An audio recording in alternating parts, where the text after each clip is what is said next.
देख रहे हैं न्यूज नेशन। अगले आधे घंटे में देश और दुनिया की हर खबर होगी सीधी सपाट रफ्तार से भरी कट अंदाज में। और सबसे पहले आपको दिखाते हैं देश की आर्थिक राजधानी मायानगरी मुंबई की तस्वीर, जहां बीएमसी दावे तो बड़े बड़े करती है, हजारों करोड़ रुपए का बजट एलोकेट करती है, नए नए उपकरण खरीदती है कि बारिश में दिक्कत ना हो मुंबई का स्कूल। लेकिन अभी बारिश पड़नी शुरू ही हुई है, किस तरह से मुंबई पानी पानी हो गई, एक एक तस्वीर देखिए।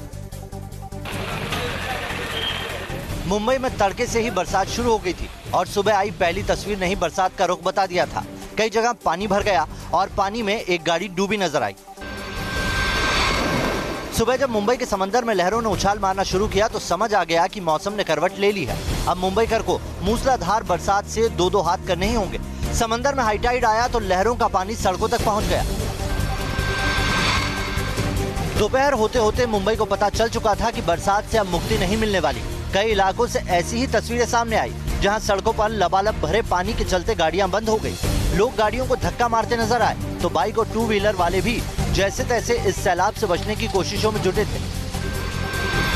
कुछ घंटों की बरसात से मानो मुंबई त्राहिमाम कर उठी। जहां तक नजर जा रही थी वहां तक पानी ही पानी नजर आ रहा था।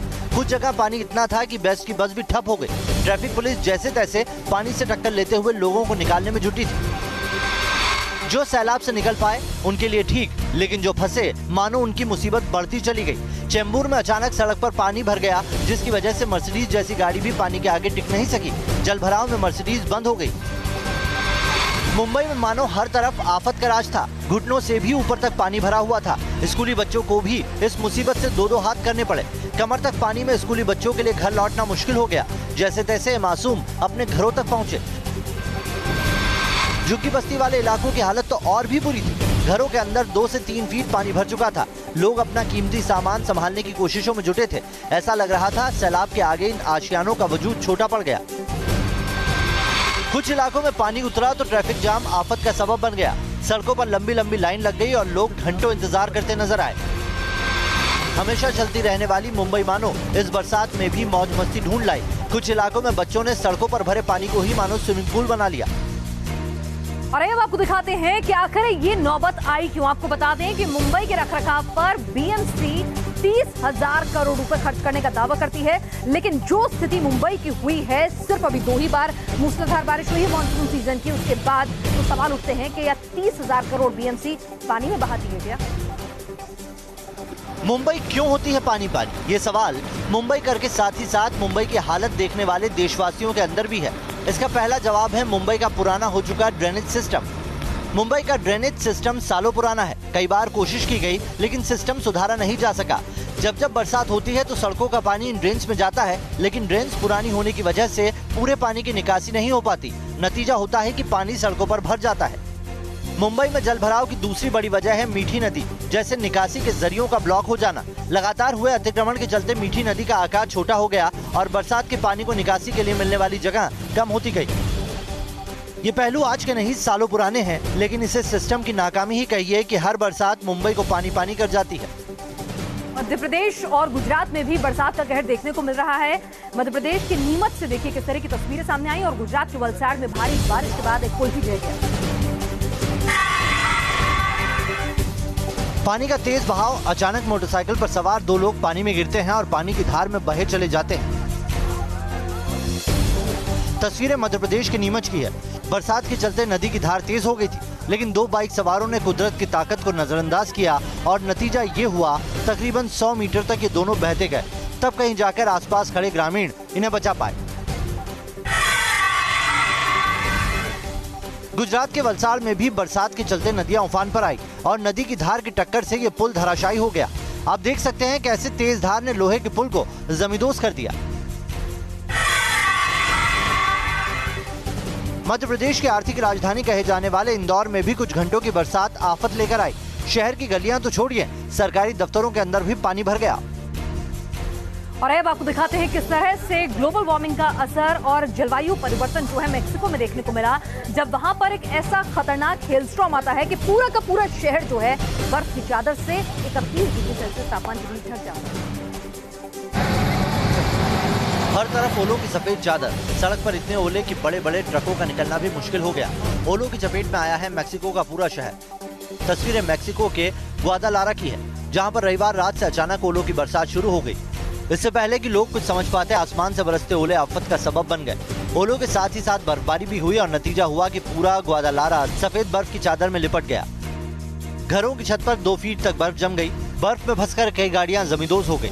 सुबह की पहली किरण के साथ ही लोग बर्फ के इस बवंडर से 2-2 हाथ करते नजर आए। हैरान करने वाली बात यह है कि ग्वादालारा में इन दिनों गर्म मौसम है। रविवार दोपहर को मौसम का मिजाज बदला था, लेकिन इतनी तेजी से बर्फबारी हो जाएगी इसकी कल्पना किसी ने नहीं की थी। शहर प्रशासन ने इमरजेंसी लागू कर दी है और बर्फ में फंसे लोगों को मदद पहुंचाई जा रही है।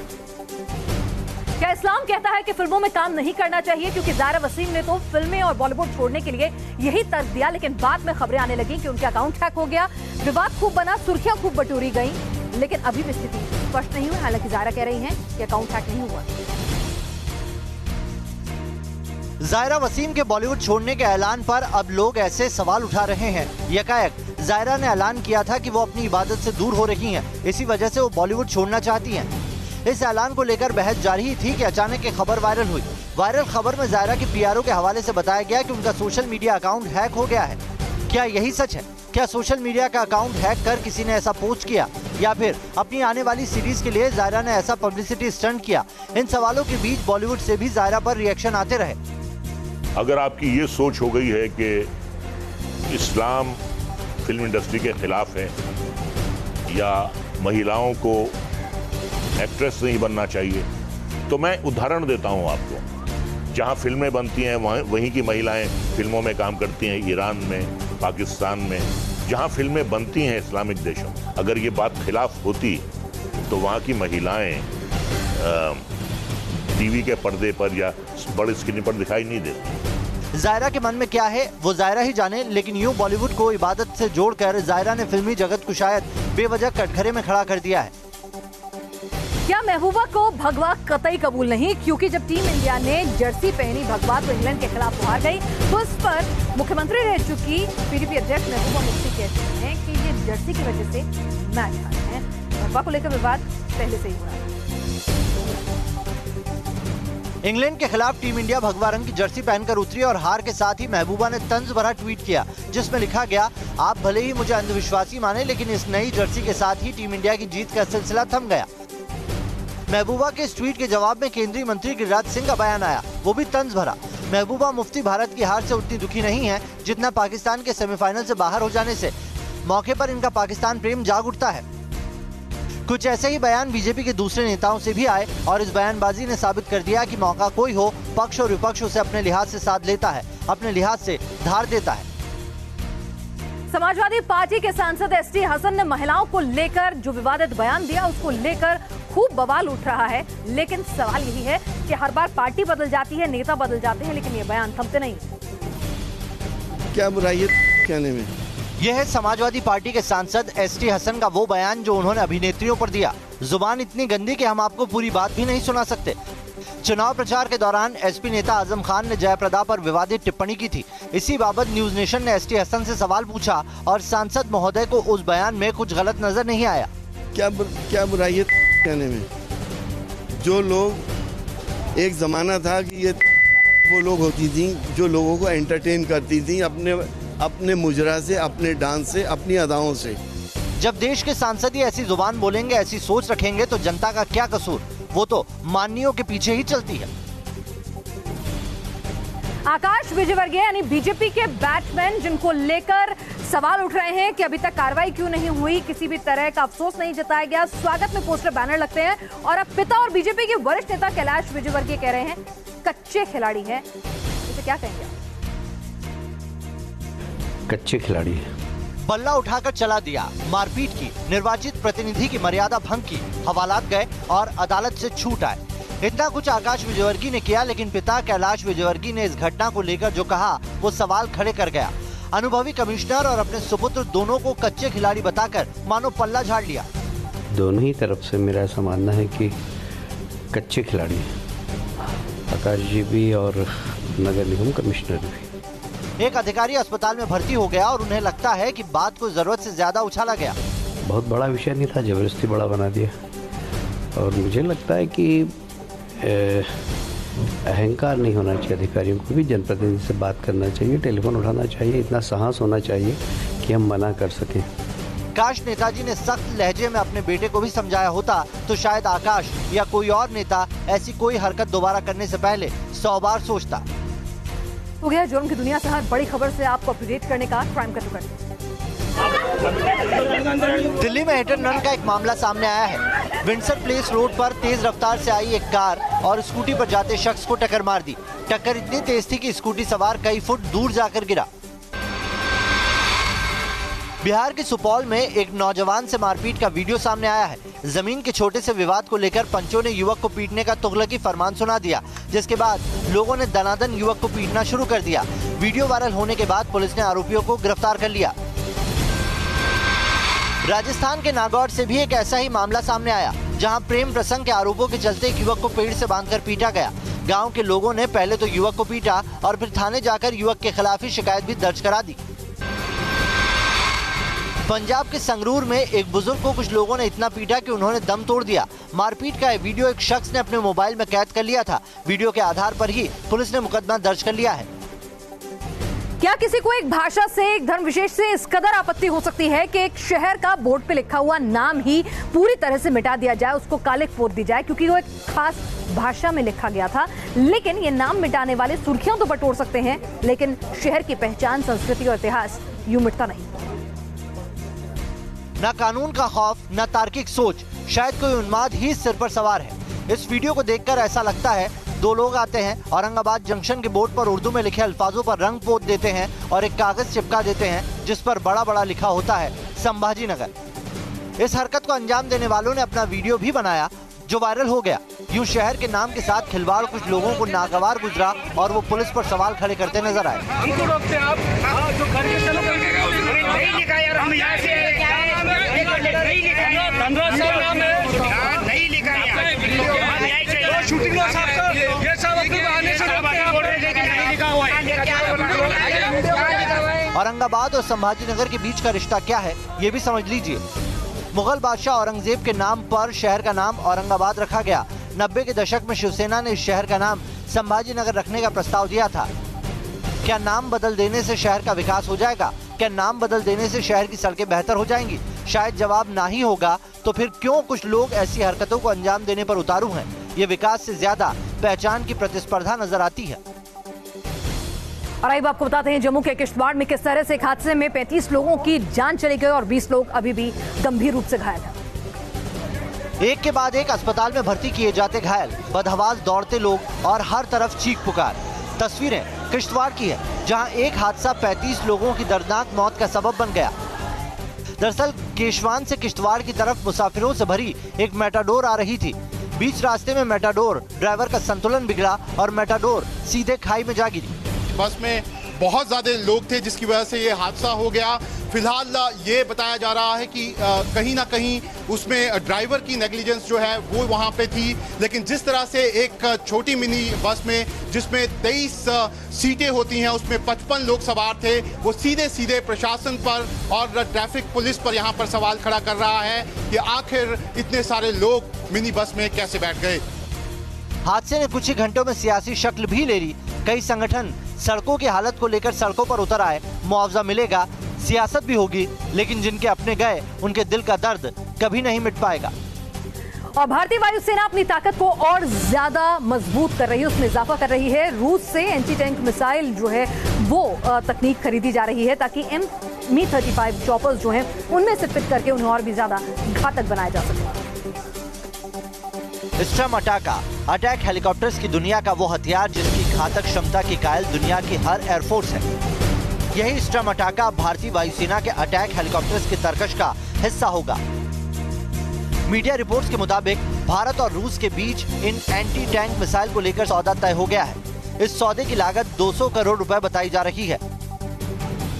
इस मिसाइल के आने के साथ ही Mi-35 हेलीकॉप्टर्स की अटैक पावर कई गुना बढ़ जाएगी, क्योंकि स्ट्रम अटाका न सिर्फ दुश्मन के टैंक और आर्टिलरी को निशाना बना सकती है, बल्कि ये अचूक निशाने के साथ दुश्मनों के बंकर और छोटे एयरफील्ड को भी नुकसान पहुंचा सकती है। एक तरफ अपाचे जैसे अटैक हेलीकॉप्टर लेना और अब Mi-35 की ताकत बढ़ाना साफ बताता है कि वायुसेना अपने अटैक चॉपर फ्लीट को तेजी से आगे बढ़ाना चाहती है। पश्चिम बंगाल में टीएमसी और बीजेपी कार्यकर्ताओं के बीच में हिंसा का दौर थमता नजर नहीं आ रहा है। जय श्री राम जय बांग्ला की राजनीति जोर पकड़ रही है। एक बार फिर बीजेपी नेताओं पर आरोप लगे कि उन्होंने टीएमसी कार्यकर्ताओं से जबरन जय श्री राम जय बांग्ला बुलवाया। किसी को घूंसे मारे तो किसी को मारे थप्पड़, किसी को मोटरसाइकिल से खींचा तो किसी के कपड़े फाड़ दिए।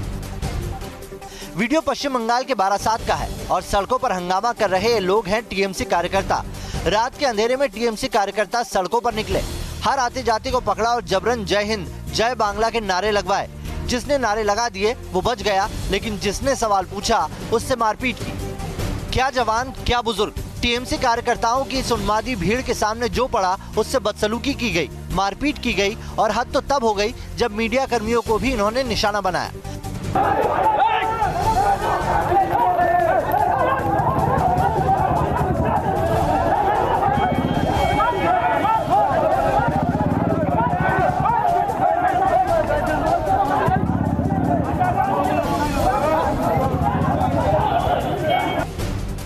मीडिया वालों ने पहचान बताई, बावजूद इसके मारपीट होती रही, कपड़े फाड़े गए, फोन तोड़ दिए गए।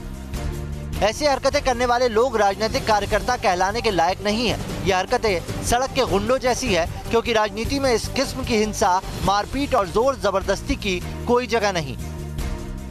माफी चाहेंगे, नारे बीजेपी कार्यकर्ताओं ने नहीं लगवाए, बल्कि ये टीएमसी के कार्यकर्ताओं ने आम लोगों से लगवाए जय श्री राम के नारे के जवाब में अपनी राजनीति चमकाने के लिए। और इस बीच एक और बड़ी खबर आ रही है। जम्मू कश्मीर में अगले 6 महीने के लिए राष्ट्रपति शासन को मंजूरी मिल गई है। जम्मू कश्मीर में राष्ट्रपति शासन जो है एक्सटेंड कर दिया गया है, 6 महीने और बढ़ा दिया गया है और इस बाबत राज्यसभा में प्रस्ताव जो है पारित हो गया है। जम्मू कश्मीर में राष्ट्रपति शासन अगले 6 महीने के लिए बढ़ा दिया गया है। साथ ही राज्यसभा में जम्मू कश्मीर आरक्षण संशोधन बिल पास हो गया है, जिसमें जो इंटरनेशनल बॉर्डर पर रह रहे लोग हैं उन्हें फायदा होगा। आगे बढ़ते हैं, अगली खबर आपको दिखाते हैं वो खबरें जो सोशल मीडिया पर वायरल हो रही हैं। Viral cut to cut. Detroit में आए एक बवंडर का वीडियो दिन भर सोशल मीडिया पर वायरल होता रहा। ये बवंडर डेट्रॉइट के मार्टिन एसडी में आया था।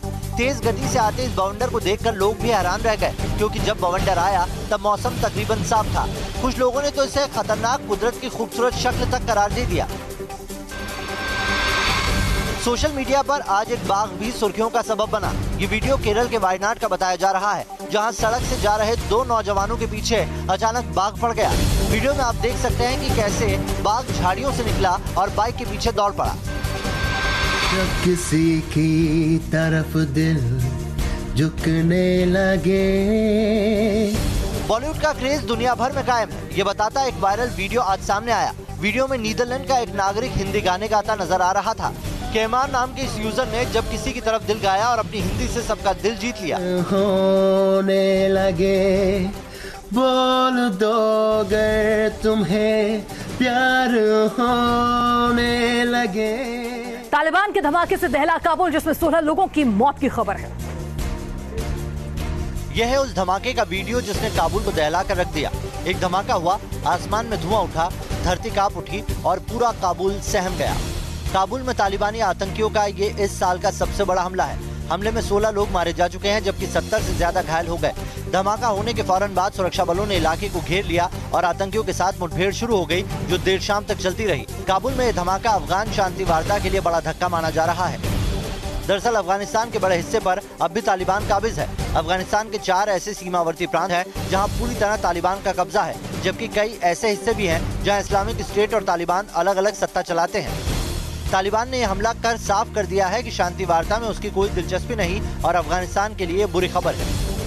और आइए देखते हैं दुनिया की कुछ और बड़ी खबरें world cut to cut. Spain में हारो में पारंपरिक वाइन बैटल को धूमधाम से मनाया गया। इस बार भी इस फेस्टिवल में दुनिया के अलग अलग देशों से हजारों सैलानी शामिल हुए और स्पेन के रंग में रंग गए। इस फेस्टिवल को हारू की वाइन से जोड़ा जाता है, जो दुनिया भर में मशहूर है। दुबई के सुल्तान की छठी पत्नी हया बिन हुसैन के बारे में कहा जा रहा है कि वो देश छोड़कर भाग गई हैं। खबरों के मुताबिक हया अपने साथ दोनों बच्चों को भी ले गई हैं और उनके जर्मनी में छिपे होने की खबरें हैं। दरअसल सुल्तान और हया के बीच रिश्ते तनावपूर्ण चल रहे थे। माना जा रहा है कि इसी वजह से हया देश छोड़कर भाग गई। इटली के जेनोवा में गिराए गए पुल का एक सीसीटीवी वीडियो सामने आया है। वीडियो में आप देख सकते हैं कि किस तरह धमाका हुआ और पुल एक झटके में धड़ाम हो गया। तो आपने देखी देश और दुनिया की हर खबर सीधी सपाट रफ्तार से भरी कट्टू कट अंदाज में। फिलहाल दीजिए इजाजत, कल सुबह 9 बजे खबरों किसी अंदाज के साथ हाजिर होंगे। आप देखते रहिए न्यूज़।